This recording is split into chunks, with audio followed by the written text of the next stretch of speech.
Most people view a breakdown as a bump in the road. They believe they have lost their way, that they have made the wrong choices, or that something within them has broken irreparably. But Carl Jung observed something that the conscious mind refuses to accept. A breakdown is never the end of a trajectory. It is the beginning of one that does not yet have a name, and it is precisely because it has no name that it feels like death. You have likely felt this, that sensation that the ground supporting your life, your job, your relationship, your routine, the identity you built with such effort, began to crumble for no apparent reason. You tried to explain it rationally. You looked for culprits, sought external answers, and wanted to attribute the weight of what you were feeling to someone or some circumstance. But the cold and inevitable truth is different. Nothing out there broke first. It was inside you that something began to dissolve. Jung spent his life observing this phenomenon in his patients and primarily in himself. He realized that the darkest periods of human existence, those in which everything seems to lose meaning, in which motivation disappears, in which even simple tasks become unbearable, are not failures of the psychic system. They are the psychic system itself attempting to reorganize. The crisis is not the collapse of your life. It is your life trying to rid itself of a structure that no longer serves to sustain it. This changes everything. Because as long as you interpret stagnation as failure, you fight against it. You try to force the old gears to turn again. You demand of yourself that you feel motivation where you once did. You blame yourself for no longer being able to fake interest in relationships, projects, or routines that, deep down, have already lost any real meaning to you.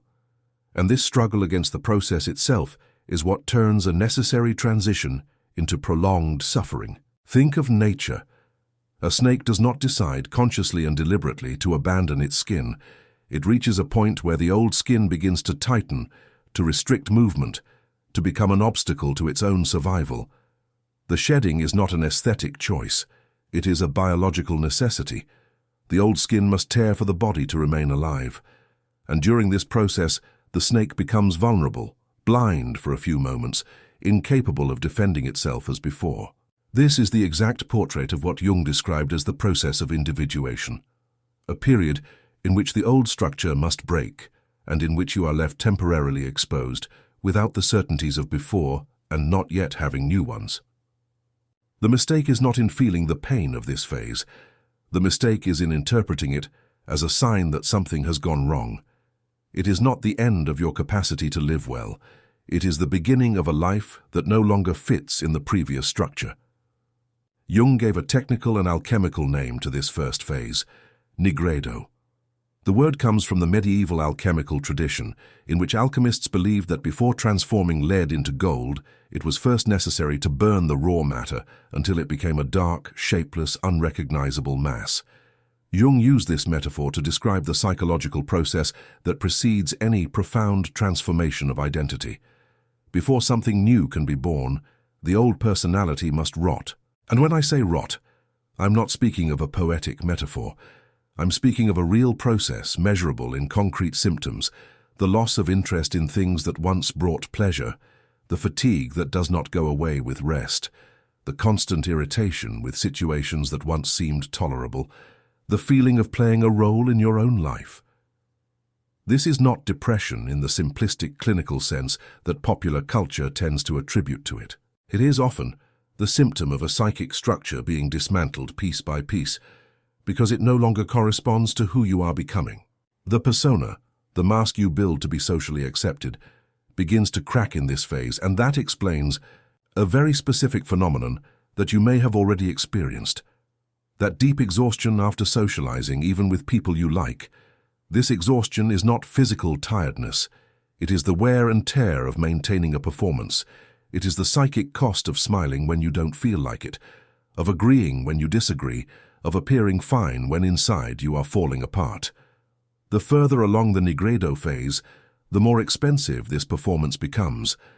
And it is precisely this growing cost that signals that the old mask no longer serves the purpose for which it was created.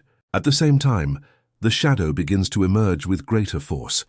The shadow is composed of everything you buried in order to be loved, the anger you swallowed so as not to be seen as difficult, the ambition you hid so as not to appear arrogant, the boundaries you never set for fear of disappointing others. Buried things do not disappear. They ferment, and at some point they leak as resentment, as seemingly disproportionate emotional outbursts, as a fatigue that seems to have no clear origin. This leaking is not a character flaw. It is the psyche trying to reintegrate parts of you that were exiled so that you could survive socially. It is exactly at this point, when the mask cracks and the shadow leaks, when you realize that the life you built no longer matches who you are inside, that most people feel the most dangerous impulse of all, the desire to go back. To go back to the job you hate because at least it is predictable. To go back to the relationship that has emptied out because at least it is familiar. To go back to the old routine because, even if meaningless, it offers the illusion of control. And it is exactly at this breaking point, when the old structure reveals itself to be insufficient, and there is not yet anything solid to replace it, that I decided to structure the Código do Despertar for those who are going through this phase. It is not a motivational course. It is an inner map based directly on the psychology of Carl Jung, built to accompany you day by day over 60 days, with a daily lesson containing keys, questions, and declarations that guide your crossing. Not to rush the process, but so that you do not get lost within it. You read, perform a concrete micro-action, and record your reflections in a journal, creating a practical and progressive method of individuation. If you feel that the old structure of your life no longer sustains who you are becoming, comment "Eu escolho atravessar" on the first pinned comment. This simple gesture is the first real commitment to your own transformation. The attempt to return is, without a doubt, the most common and most destructive mistake in this process. Jung observed repeatedly, in decades of clinical practice, that most people do not fail for lack of transformative potential. They fail because, at the exact moment when the metamorphosis demands the courage to continue, the fear of uncertainty pushes them back into the old cage, now recognized as a cage, but still chosen because it seems safer than the unknown. Imagine someone who, after months of feeling that their marriage has lost its meaning, finally acknowledges the void and considers breaking it off. The period following the decision is one of chaos, doubt, guilt, loneliness, fear of judgment from others. And it is precisely at this point of greatest discomfort that most retreat, not because the marriage has started to make sense again, but because the void of separation seemed more unbearable than the void of staying together. The person returns, rebuilds the routine, tries to convince themselves that they were exaggerating. And on the outside, everything seems to have returned to normal. But on the inside, the process of dissolution that had begun was merely interrupted, not resolved. And interrupted processes do not disappear. They return, usually more intense, years later, often disguised as a midlife crisis, as a psychosomatic illness, as emotional outbursts that seem to come out of nowhere. It is not weakness to recoil before the abyss. It is biologically predictable. The human brain is programmed to seek predictability, even when that predictability is painful. A bad and known life activates fewer threat circuits in the nervous system than an unknown and potentially better life. This is why so many people prefer familiar pain to the uncertain possibility of a truer life. The problem is not individual cowardice.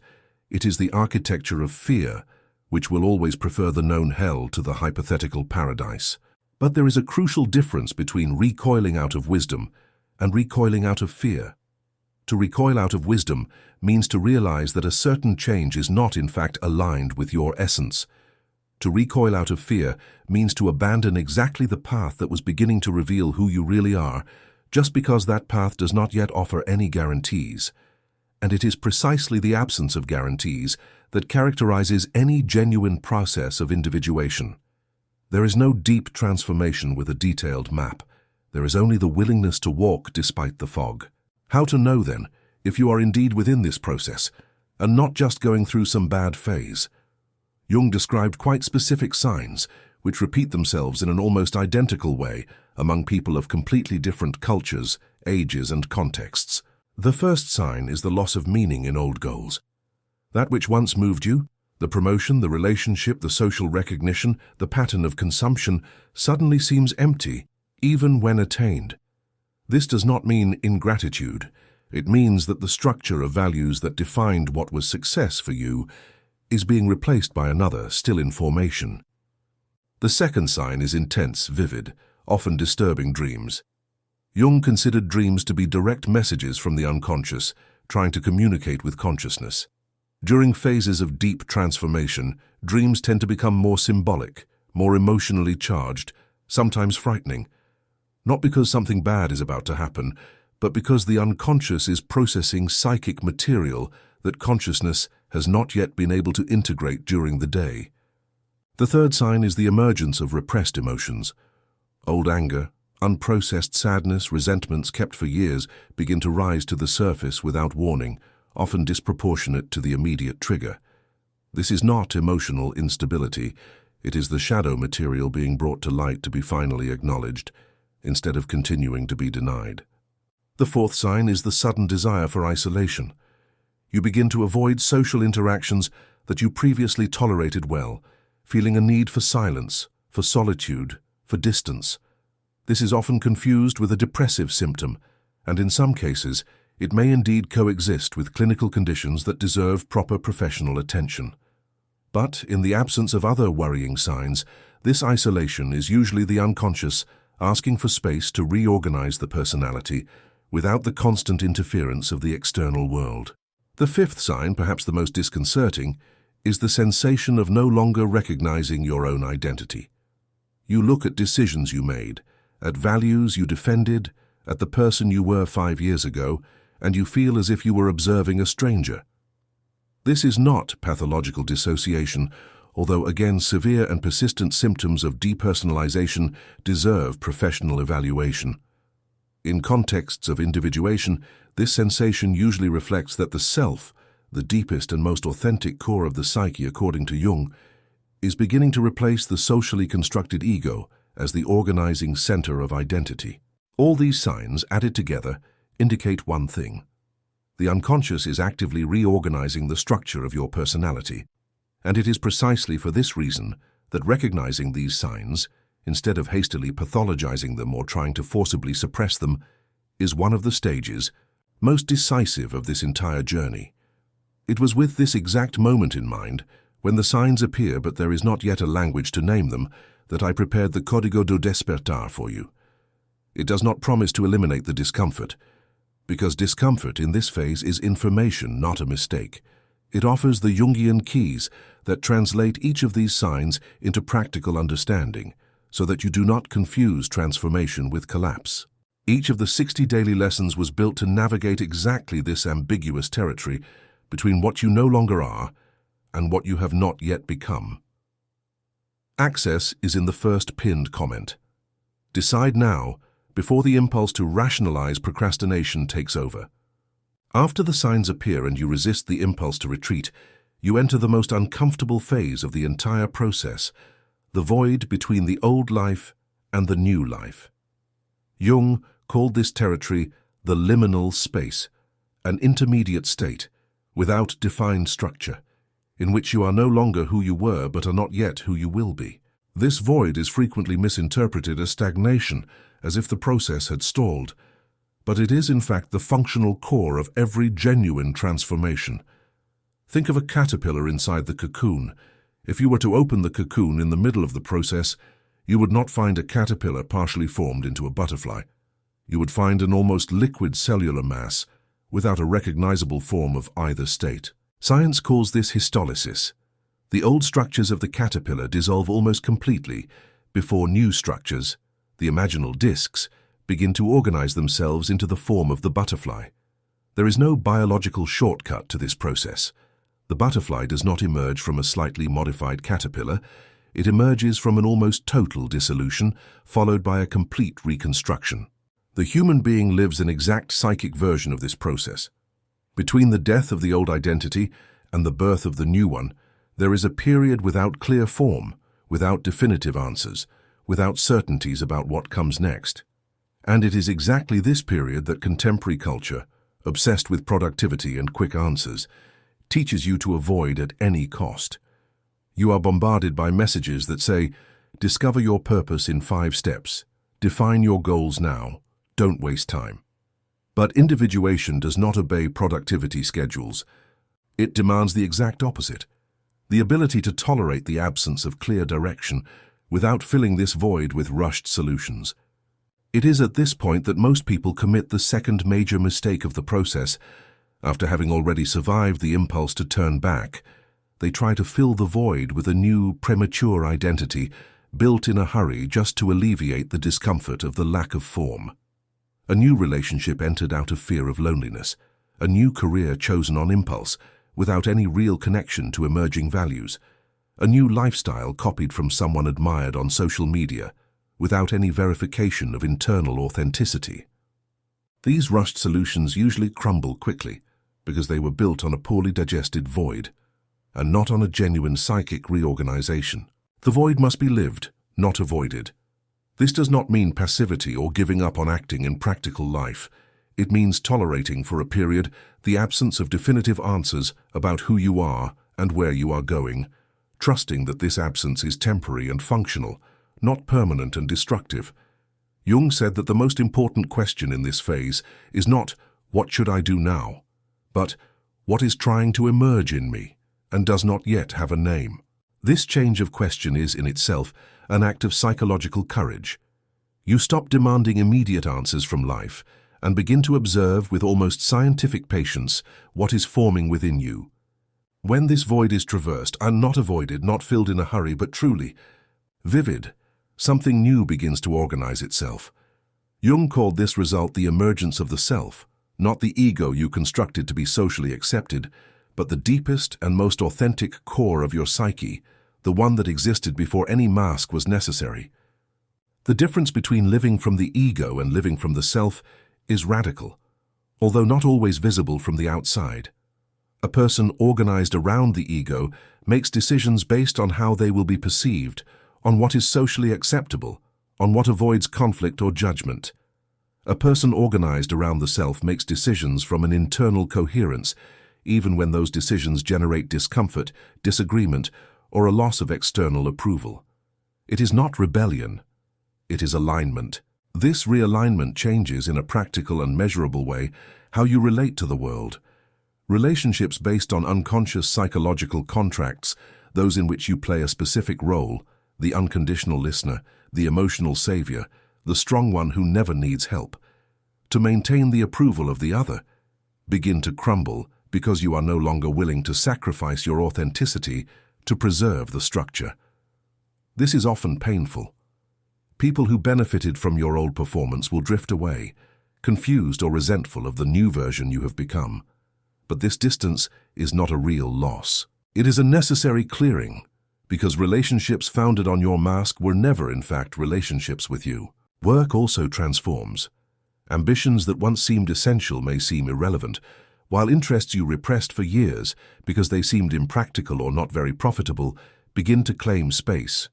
This does not mean impulsively abandoning responsibilities. It means gradually recalibrating the direction of your vital energy toward activities that express who you really are, and not just who you need to pretend to be to survive economically. The end result of this process is not just a better life in the superficial sense, more money, more recognition, more comfort. It is a structural transformation in the way you decide, relate, and inhabit your own existence.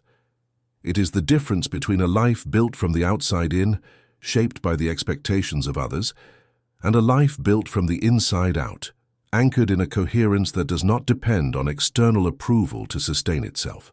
Reaching this point requires going through exactly the phases described so far, recognizing the crisis as a beginning, not an end, surviving the nigredo without fleeing back to your old identity, resisting the impulse to retreat in the face of uncertainty, recognizing the signs of the psychic reorganization underway, and above all, tolerating the void between what you are no longer and what is still forming. None of these stages are comfortable. None of them have a fixed schedule. And that is precisely why most people never reach the other side.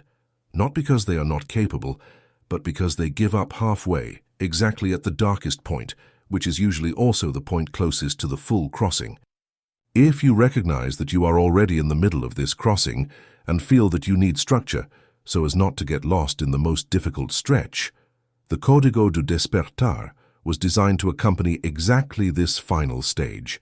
60 days of daily lessons that help you consolidate the emerging self into concrete decisions, instead of letting this new identity dissolve back into old patterns for lack of practical support. Comment Eu permaneço on the first pinned comment before continuing.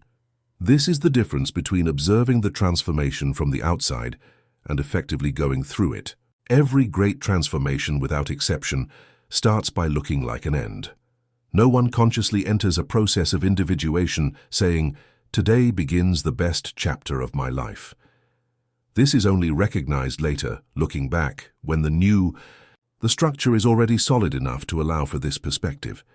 In the middle of the process, there is only confusion, loss, discomfort, and the constant temptation to give up and return to the safety of your previous life. Jung never promised that this path would be comfortable. He merely observed with almost clinical precision that it is the only path that leads to a life genuinely aligned with who you are. The alternative, remaining trapped in the old structure, keeping the mask adjusted even when it no longer fits, does not eliminate suffering. It only postpones it, usually into a more intense and less manageable version of it, years down the line. You can close this video now and go back to performing a version of yourself that no longer corresponds to who you are becoming. You can continue putting off the confrontation with your own void, filling it with distractions, external validation, and temporary returns to a life that has already lost its meaning. That is always possible. No one will be forced to traverse the Negredo before the time they are prepared to endure. Or you can accept that what you are feeling right now, the restlessness, the loss of meaning, the desire for isolation, the intense dreams, the sensation of no longer recognizing who you are, is not a sign that something has broken. It is a sign that something is finally about to be born. O Código do Despertar is structured exactly to accompany this crossing day after day, with the Jungian keys necessary so that you do not mistake the void of transformation for the end of your story. Access is in the first pinned comment. The illusion that your old life still fits is already gone. The choice from here on out is entirely yours.